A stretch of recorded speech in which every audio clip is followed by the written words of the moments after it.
Good evening and welcome to this week's edition of our news programme. The time is 30 seconds past 6 o'clock and I'm joining you live from the heart of White Regis. And in the news this week, Dorset Council is looking to change the way that they charge for parking at their car parks across the county from next year. As part of the Parking Transformation Project, which seeks to standardise all car parking prices across the council area, the council wants to know what residents think about it and about the new residence permit that they're also going to introduce for Dorset's residents, to include workers, people who are resident in the county and businesses, so that they're not left out of pocket by the proposed new pricing.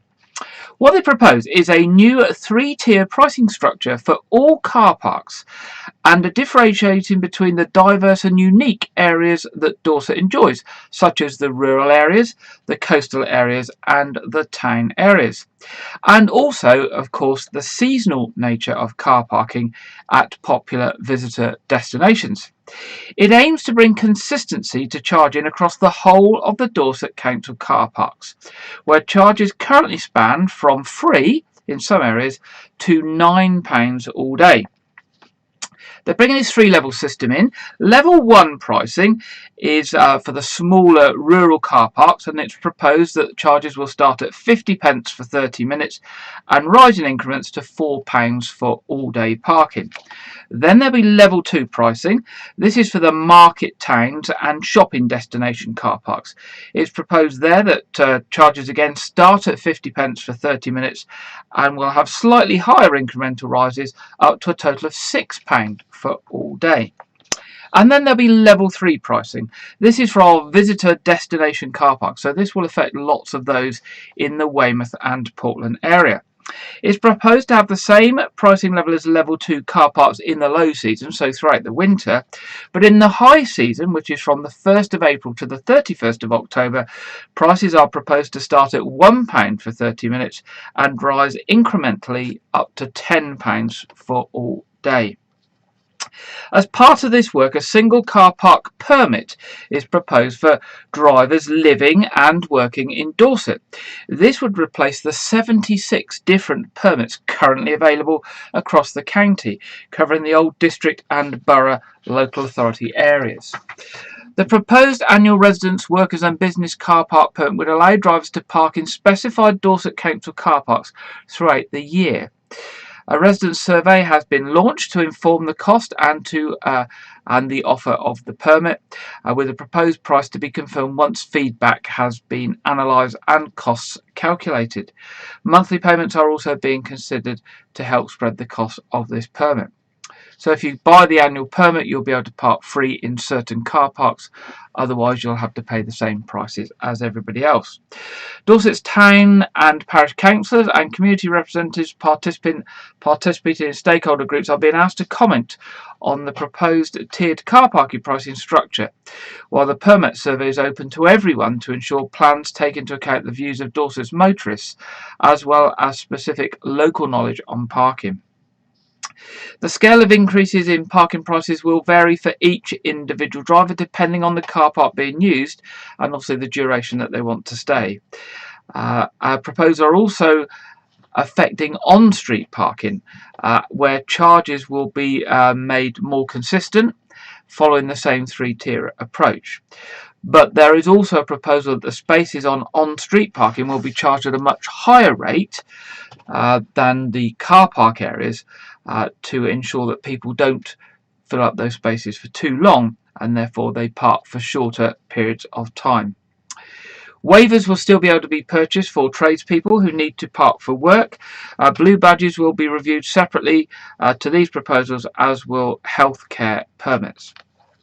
If you want to provide any feedback on the proposed parking permit, you should complete the survey, which is at www.dorsetcouncil.gov.uk/parking-permit-survey. Or, of course, if you've got any feedback, speak to your local town or parish council representatives and get them to feed back into the proposals. From this week, Dorset Highways will also be starting to carry out premium resurfacing on large sections of our A and B roads across the county. The idea is to protect them from water damage and keeping them in good condition for longer. Many of these roads have already been patched up over the last 12 months, and repairing any structural defects will need to be done in preparation for the works. And this is all about extending the life and the quality of Dorset's roads. Work will, in all of these works, be carried out between 9:30 and 3:30 p.m. under convoy working, where a vehicle travelling at 10 miles per hour will lead drivers through the works area. There will be no on-street parking available during the work. Drivers are being advised to allow extra time for their journeys or find an alternative route, as the convoy working will slow down traffic considerably. Jack Wiltshire, who's Dorset Council Head of Highways, said after the work is finished, an advisory 20-mile-an-hour speed limit will be in place, while the stone chippings are further bedded in by vehicles travelling over the surface. Our sweeper crew will then remove any surplus chippings 48 hours later. Please drive slowly over the new surfaces and leave increased space between vehicles. The low speed limit is in place for the safety of road users. This year's sites will form a rolling programme that is weather dependent, with yellow advance notice boards put in place on the site 2 days in advance to confirm dates for the work to start, to ensure that no roadside parking is undertaken in the area for the work. There's a long list of roads, and if you're travelling further afield than the local Weymouth and Portland area, I suggest you go to the Dorset Council website and have a look.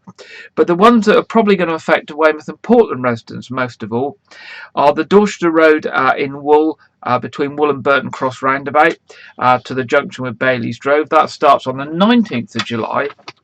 And the main road at Osmington, west of White Horse Chalet to the junction with Mills Road, and that's the 19th and 20th of July. So that's going in the Wareham direction. That will affect you. If you're going to Sherborne or Bridport or any of the other destinations across the county, do pop along to the Dorset Council website and have a look, because there is a long list of these A and B roads that are having work done on them. Dorset Police are appealing for help from the public to locate a teenage girl. I think I've got a picture of this teenage girl. Let's see if we can find her. Here she is. To locate a teenage girl who is missing in Weymouth. Tanya Anderson, aged 16, travelled to Weymouth on Wednesday the 9th of June. She was last seen around 6 p.m. on Wednesday the 23rd of June. That's this Wednesday just gone, in the area of Westham Bridge. Tanya is described as white, 5 feet 5 inches tall, and of slim build with long black and silver hair. Police Inspector Matt Chutter of Dorset Police said, "We have been carrying out various inquiries and searches in a bid to locate Tiania, but these have so far proved unsuccessful. Due to her young age, we are concerned for her welfare and want to locate her to ensure she is okay." They are appealing to anyone who has seen her or a girl matching her description to get in touch with Dorset Police. Finally, if you see this appeal, Tanya, please get in touch with us. That's Dorset Police, as they want to make sure that you are safe and well. And of course, you can contact Dorset Police on 101. Parking for NHS staff. And I thought I had an NHS logo. There it is, NHS logo. Parking or free parking for NHS and care workers in Dorset Council operated car parks will remain in place through to the end of Sunday the 18th of July. NHS and care workers can continue to use any Dorset Council operated car park free of charge until the early hours of Monday the 19th of July, provided they are on duty and displaying a relevant permit, or they have registered with Dorset Council.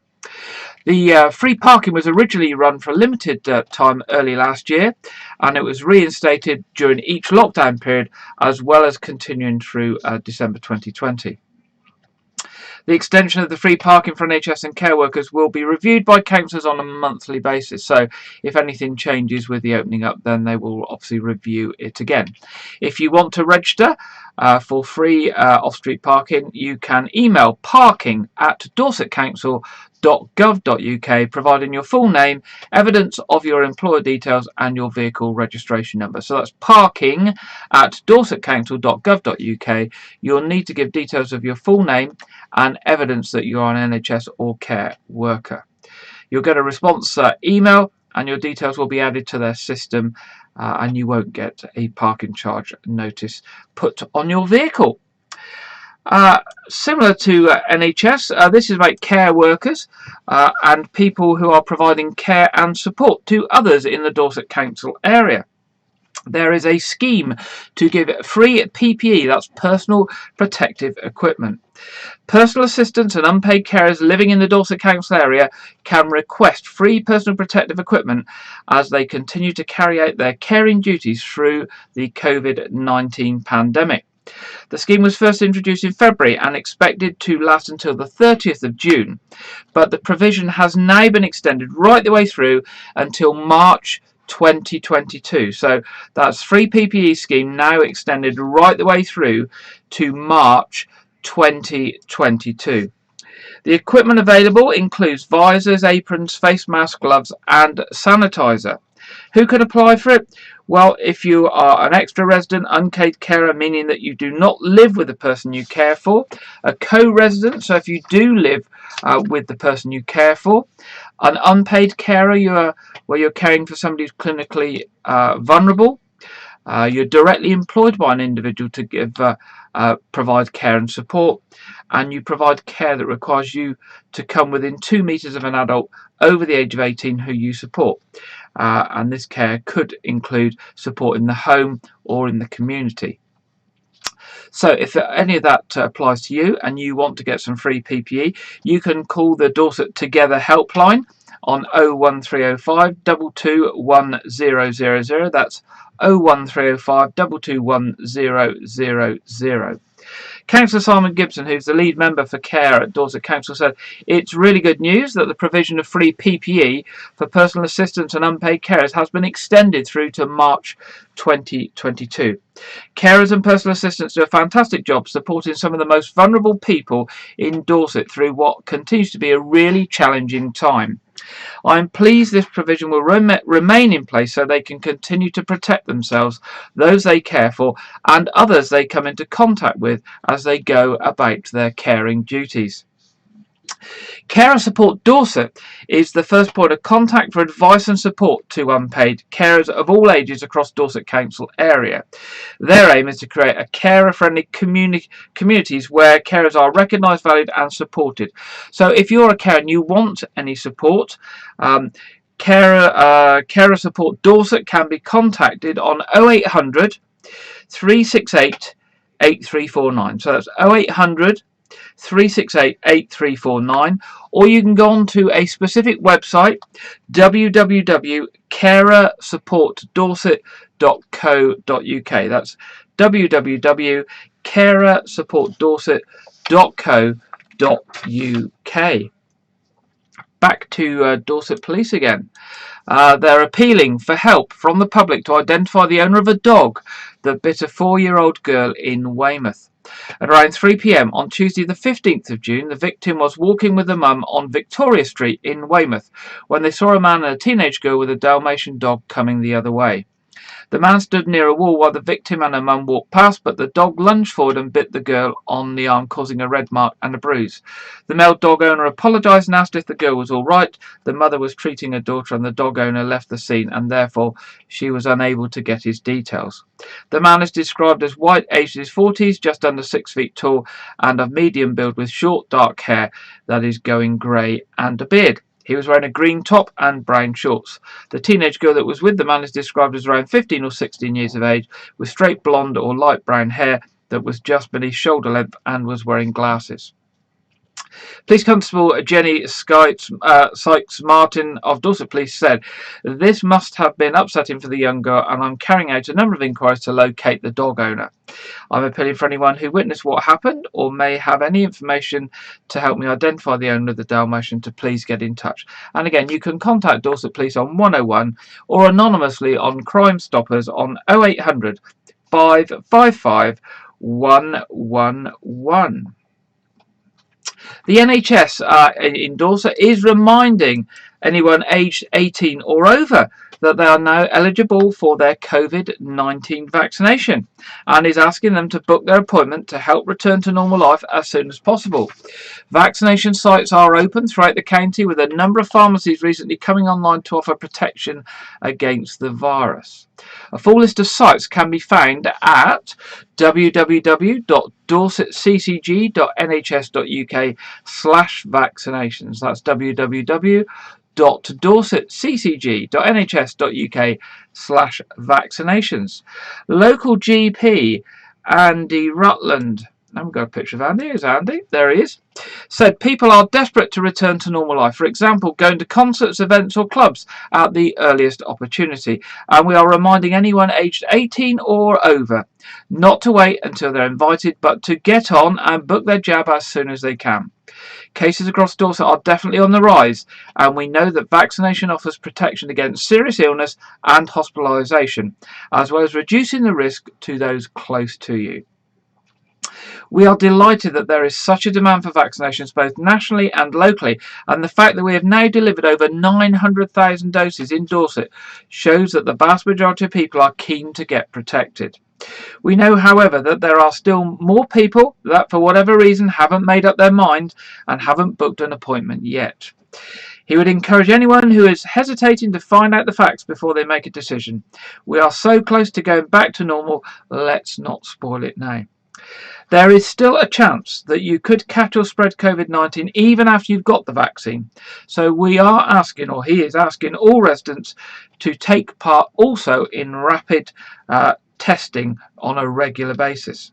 1 in 3 people who have COVID-19 show no symptoms, so by testing you can check you're not unknowingly passing on the virus to others. It's free and quick and easy to do the tests. Tests can be ordered online or they can be picked up from your local pharmacies. There are also 20 places, as we said, across Dorset now to get your COVID vaccination. So if you want more information, and to book your jab, you can do it online at www.nhs.uk/condition/coronavirus COVID-19, or I'm sure if you go into Google and you type NHS book COVID vaccination, you'll get straight through to the right site. So if you're aged between 18 and 25 and you haven't been called yet, now's the time to make contact and to book your vaccination. There has been a warning from Royal Mail. Have we got a Royal Mail picture? There we go, Royal Mail, postbox from Royal Mail. There's been a warning issued by Royal Mail across the UK over a new Royal Mail post office scam targeting unsuspected customers. The warning has been issued by the Chartered Trading Standards Institute, who are calling for potential victims to exercise caution. They're warning people about a new scam involving text messages, urging people to reschedule parcel deliveries which have failed. Recipients of the texts are told their package has been returned to the post office depot. The texts are fake and they are created to try and dupe victims into their hard-earned cash by collecting personal details. One victim recently reported that they had lost £80,000. That's a lot of money to lose through responding to a fake text after being duped by the scam and handing over details to a bogus website. The Chartered Institute's lead investigating officer, Catherine Hart, in a statement said, this post office scam is far more insidious than a similar scam which involved Royal Mail. While the Royal Mail scam explicitly asks for a payment to reorganise delivery, at no point does this happen in the post office version of the scam. It just asks for personal details, which then they can get access to things that would get them to your money. Scammers could use the information to gain access to bank accounts and other important personal accounts. With the pandemic leading to a significant rise in online shopping and deliveries, it is vital that the message gets out about the potential dangers of these scams and we share it far and wide as possible, especially during the Scams Awareness Fortnight, which we're on at the moment. So if you get any text from Royal Mail or Post Office send about undelivered parcels. Please do not click on links and enter any details at all. You don't need to enter any personal details or bank details or anything like that to get parcels delivered to you. And most parcel deliverers will leave a card in your door. Don't forget that. As we come to the end of one school year, and we think of the school holidays and the start of another school year looming, it can be an expensive time for parents. With books, pens, bags and shoes to buy, the cost of school uniforms can set families back a considerable amount. But parents and guardians of school children might be able to access publicly funded grant to help them towards the cost of clothing children through their education years. Schools have been called upon to add value for money criteria to their uniform policies under a new schools uniform bill, which has prompted a change in the law. As a result of the bill, school uniforms will be made more affordable for families. But what other help is out there for parents and guardians of children in state education who can't afford to buy uniforms? Parents and guardians of school children can access a support grant of up to £150 to help pay towards uniform costs if they are struggling financially. The grant is typically accessible to low-income households who might also get free school meals, although the criteria varies from council to council area and depending on where you live. To give you an idea of others that might be eligible, free school meals, parents or guardians typically need to be claiming benefits such as universal credit, child tax credit and that sort of thing.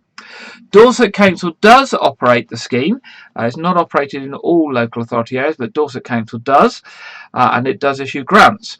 If you need help with school uniforms, it's suggested that in the first instance you make contact with your child's school before they break up at the end of July for the summer, and they will be able to help you accessing these grants.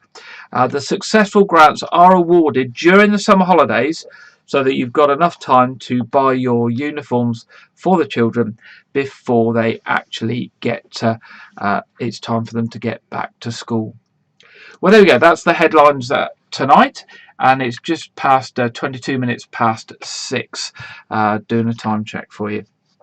Before we go into our main stories tonight, I haven't played my birthday jingle for a while, but I do know today it is the birthday of both Thomas and Jack.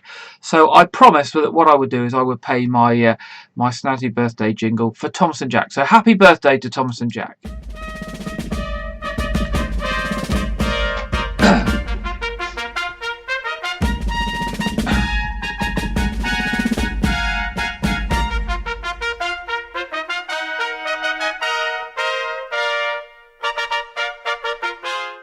There we go, that was for Thomas and Jack, whose birthday is today. Okay, on to our longer articles tonight. Our first report this evening is that the world's largest square-rigged sailing ship has sailed into Weymouth Bay this week. I don't know if any of you have seen it. The Golden Horizon is a new vessel in service for cruise operator Tradewind Voyages. It's a 5-masted vessel, called the Golden Horizon. It offers cruises in Europe, the Mediterranean, Arabia, Indonesia and Australasia. It is a near replica of the 1913 built France 2. Golden Horizon offers capacity for no more than 272 guests in 140 cabins and has a crew up to 139. It combines the onboard luxuries of a small cruise ship with the charm, romance and adventure of the historic 19th and 20th century clippers. In terms of propulsion, it uses its sails for around 70% of the time it's underway. It weighs 8,770 tons, so 5 masts, and it makes it the largest sailing ship ever launched. It was originally named the Flying Clipper.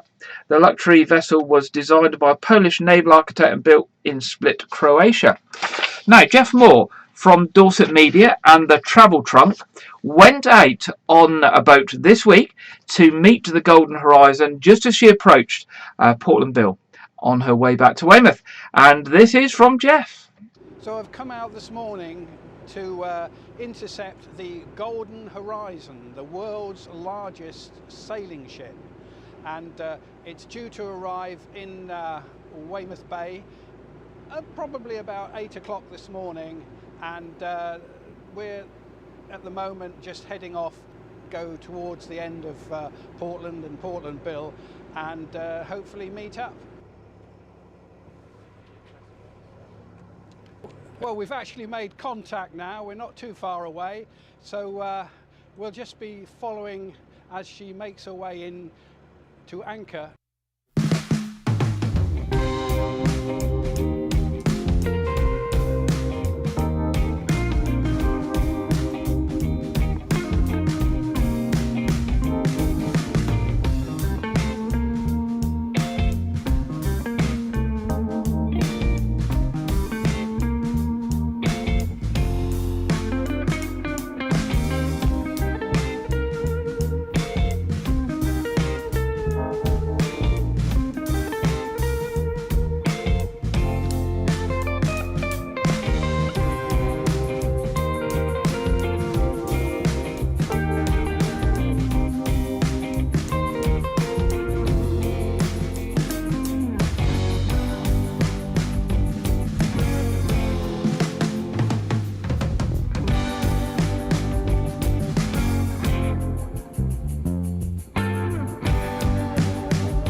It's certainly been interesting following Golden Horizon into Weymouth Bay. I did suffer a little bit of an injury retrieving the drone, but nevertheless we did get some amazing pictures.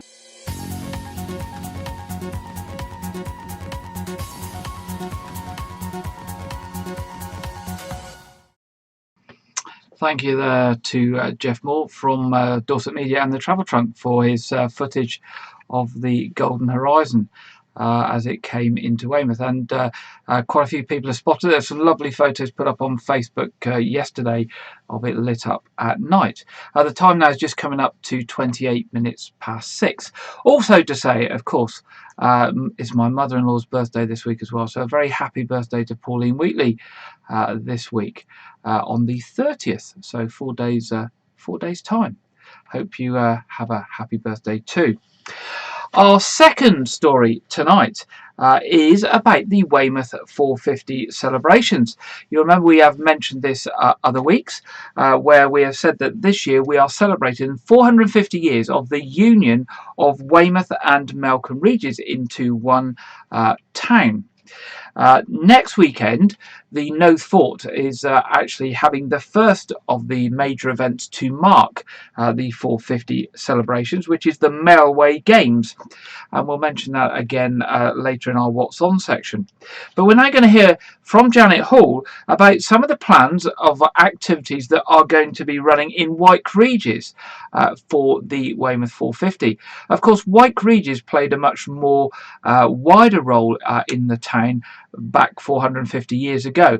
In fact, the Church of All Saints, which is the prominent building in Wyke Regis, which was dedicated in 1455, was the mother church of Weymouth, and that's where the people of Weymouth used to come to church. So back in those days, Wyke Regis would have been the heart of the community on the Weymouth side of the thing. So the 450 years is very important to Wyke Regis. So we're going to hear from Janet now some of the plans of what's going on in Wyke as part of the 450 celebrations.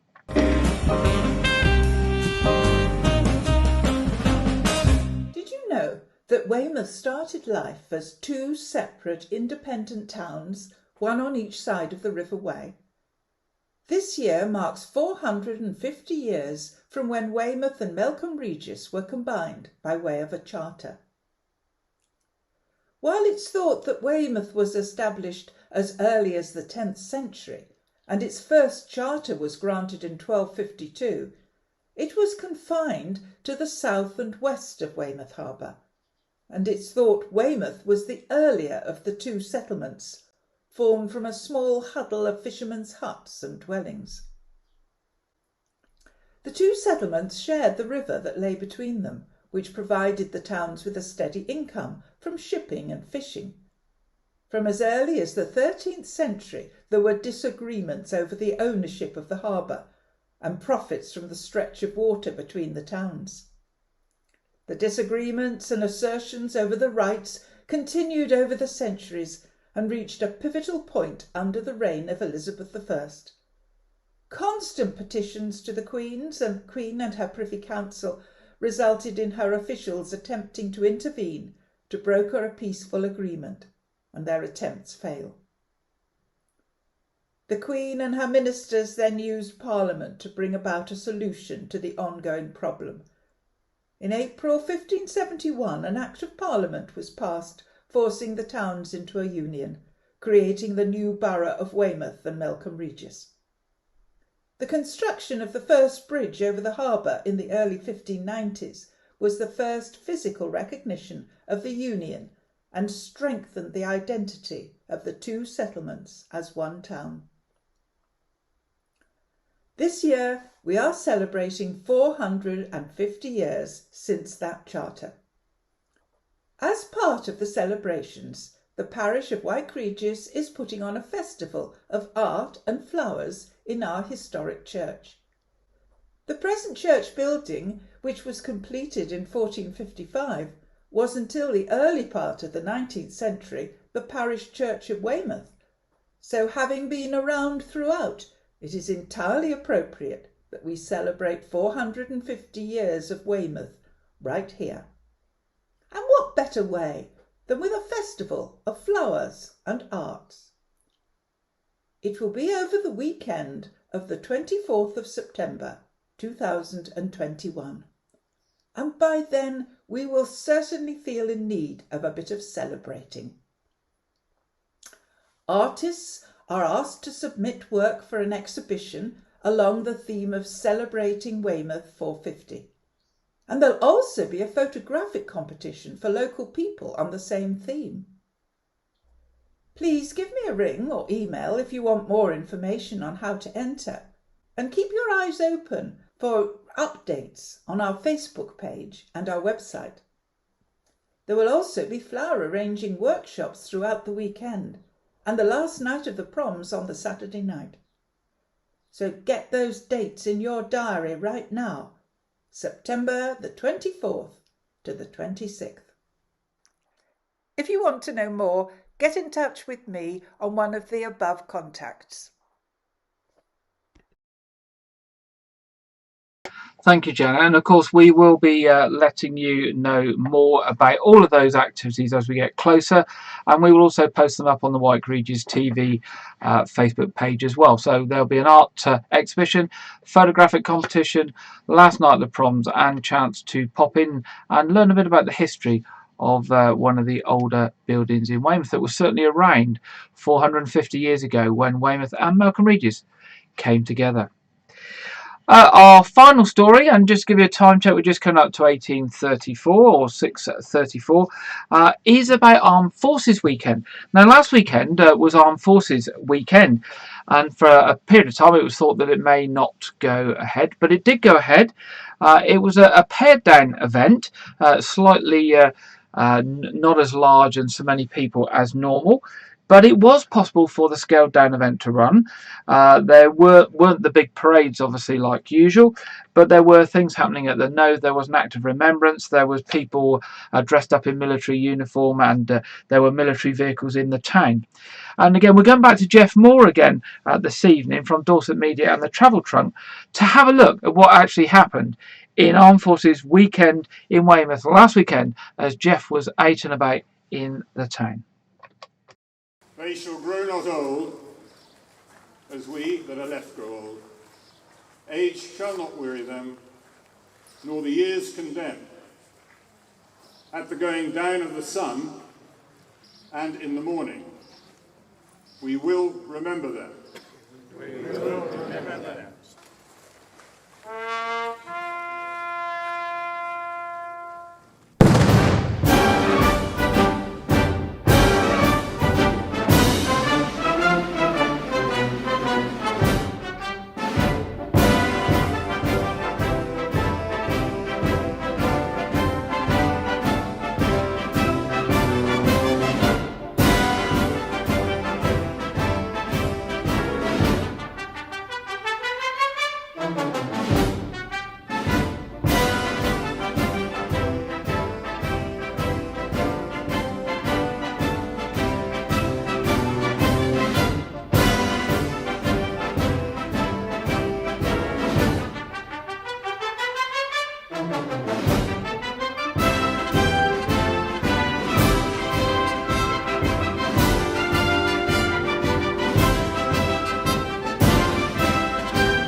Thank you very much, Jeff, for that report. And there are a few familiar faces in that video. I wonder if you recognised any well-known Weymouth people in that video. And just to show that we are live, and the time is now 18:38. I've got a message live while we've been on air to say that actually it's Thomas and Jack's birthday on Wednesday the 30th, not today. I didn't read the message I sent properly, so apologies to Thomas and Jack. So Wednesday this week, 30th, it's Thomas and Jack's birthday. It's also Pauline Wheatley's birthday as well. So happy birthday to you all for Wednesday. Hopefully I've recovered that situation, and we'll get another message in a minute to say, yes, we heard it, thank you. Okay, it's now time for the national weather forecast, and we're over to Aidan McGibbon at the Met Office for the weather. Hello and welcome to the latest update from the Met Office. The weekend is here, and for most of us it's looking drier and brighter compared to Friday's weather. Still some showers about, especially in the south and especially later in the weekend. There'll be a feed of showers or outbreaks of rain into southern counties of England by Saturday evening and overnight. Otherwise, most places end up dry with a lot of cloud cover returning from the east, but that will help to keep the temperatures up in the mid-single figures in places. And this is the setup for Saturday night and into Sunday. Low pressure moving slowly away from the south, but still close enough. High pressure building into the north, and so for many, Sunday's a dry day, and after that grey start, the cloud will tend to break up, especially towards the west and the north. Decent sunny spells developing. The odd shower couldn't be ruled out for northern England, over the Pennines, for example, over the southern uplands of Scotland, but for most in the north it's dry. For much of Wales as well, but you can see the rain returning across southern counties of England and later South Wales. Initially, showers in the south on Sunday, but by the afternoon and evening, some prolonged rain and the potential for some heavy rain, especially across Devon and Cornwall. That will limit the temperatures here. Elsewhere, where we'll get some sunshine, a warmer day to come, high teens or low 20s. Of course, we'll keep you updated through the weekend, and you can follow those updates on social media. Bye-bye. Brilliant. Thank you, Aidan, for the national weather forecast and in the local weather forecast this week. There we go. It's up on the screen. It's going to start wet tomorrow. Tomorrow could be quite wet. Looking at the chart, and the rain could go on into Monday.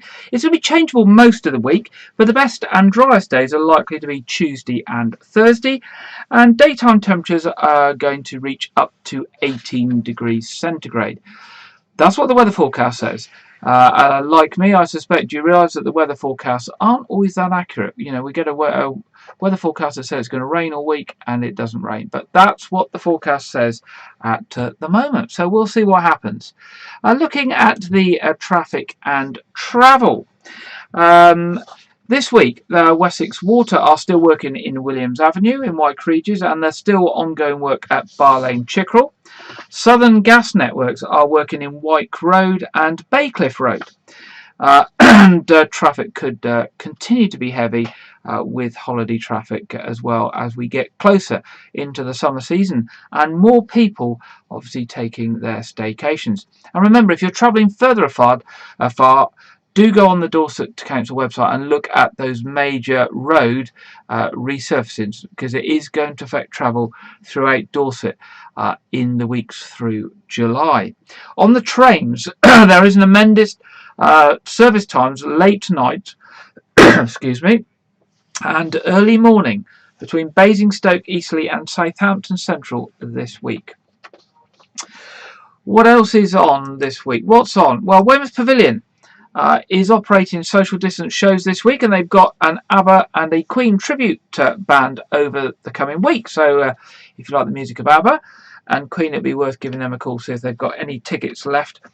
Details are on their website, and the box office for tickets is 01305 783 225. We mentioned the Knowth Fort, and I mentioned earlier on the Melway Games. They are next week. I think it's Saturday, the 3rd of July. And basically, it's the Melcombe Regis and Weymouth Games. So it's teams from Melcombe Regis against teams from Weymouth. And there's a unique opportunity for you to join in, and you don't necessarily need to be at the Knowth. You can have competitions elsewhere between people from Melcombe Regis and Weymouth, and you can send the results in to the Knowth for the overall competition result, and it will affect the overall competition result. So again, do look at the Knowth Fort website, lots of information there, and do join in with the Melway Games next weekend. On the 4th of July, there is a food and drink pop-up producers market at the Knowth Fort. On the 10th and the 11th of July, Weymouth Drama Club is presenting Arabian Nights. And on the 16th of July, Opera Anywhere are presenting HMS Pinafore. So lots of things going on at the Knowth as well. As we said, there are stuff coming up for the Weymouth and Melcombe Regis 450, so do watch out. We will be putting that out over Facebook, on various websites and the White Regis TV site as well, to let you know what's going on. But if you're organising anything throughout Weymouth and Portland and the surrounding area to do with Weymouth 450 or anything else this summer, do drop us a line so we can share it with other people. News at White Regis TV. Right, we get to our films session for this week. And this week, the film is Suicide Squad. It is from writer-director James Gunn, and it's an action-packed superhero movie featuring a collection of the most degenerate delinquents in the DC lineup. Welcome to Belle Reve, the prison with the highest mortality rate in the US of A, where the worst supervillains are kept, and where they'll do anything to get out, even join the super-secret, super-shady Task Force X. Today's Do or Die assignment: assemble a collection of cons including Bloodsport, Peacemaker, Captain Boomerang, Ratcatcher 2, Savant, King Shark, Blackguard, Javelin, and everyone's favourite psycho, Harley Quinn. Then arm them heavily and drop them literally on the remote, enemy-infused island of Corto Maltese.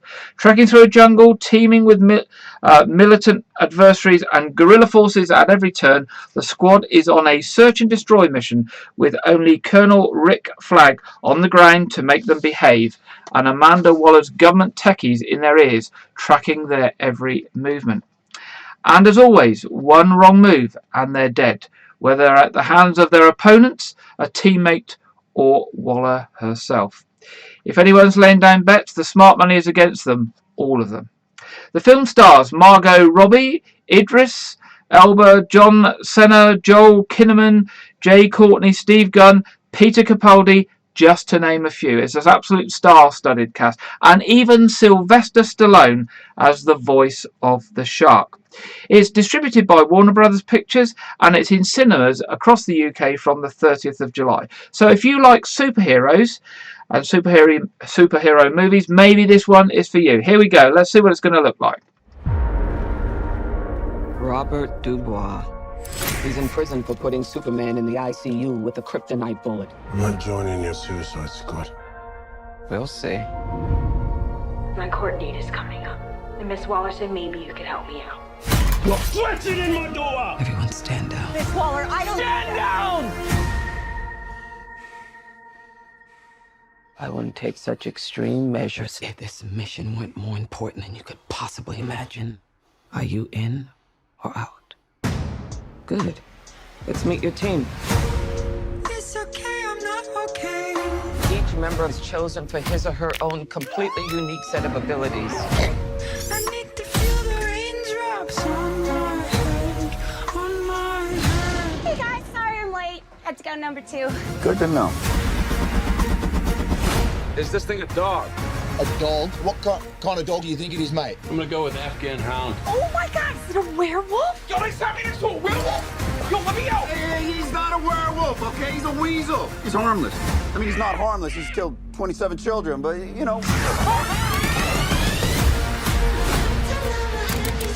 Your mission is to destroy every trace of something known only as Project Starfish. Any questions? Starfish is a slang term for a butthole. Think there's any connection? No. No. All right. Let's get it. This is suicide. Well, that's kind of our thing. I'm a superhero!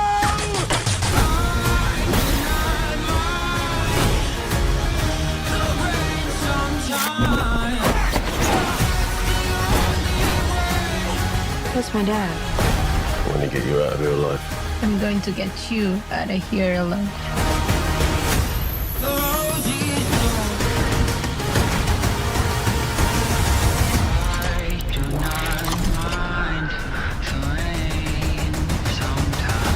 Ratatouille, what do you got? Bird. Now it. Stay off the comm. There we go. So the shark there was Sylvester, the voice of Sylvester Stallone. Obviously, he's struggling to get work these days, and he has to do the voiceover for a shark. to get work. But lots of well-known names in that film, and if you're into superheroes, maybe that's one for you. So it just remains for me to say, basically, reminder, we'll be back next week at 6 o'clock, of course. Going on in White tomorrow, there are services at 8 o'clock and 9:30 at All Saints Church, and the 9:31 is live stream, and St Edmund's Church at 11 o'clock. Don't forget our quiz this evening in a short while at 7:30 on all the usual channels. And on Friday night we have our new year in gardening with Clive Gray, which is very popular, and lots of people are giving us very good feedback about that. Most importantly, as we go through the week, do support the other community stations that are here to serve you. These are our 3 community radio stations across the area. Chesil Radio, which is available on the internet only. Keep 106, which is available on FM and on the internet. And Air 107.2, also on FM and the internet. All run by volunteers, all providing a local service for you, all quite different. I'm sure there's something for all of you on one of those stations, so do support them and give them a listen. And of course, I'll be back with you next Saturday at 6 o'clock, and in the meantime, if you've got any events to let me know about, any local activities that are going on or groups that are starting back up, do drop me an email at news@whitegregious.tv, and I'll be happy to share it with everybody else. Other than that, I will see you again at 6 o'clock next Saturday, and it's just at 10 to 7 now. Enjoy the rest of your evening.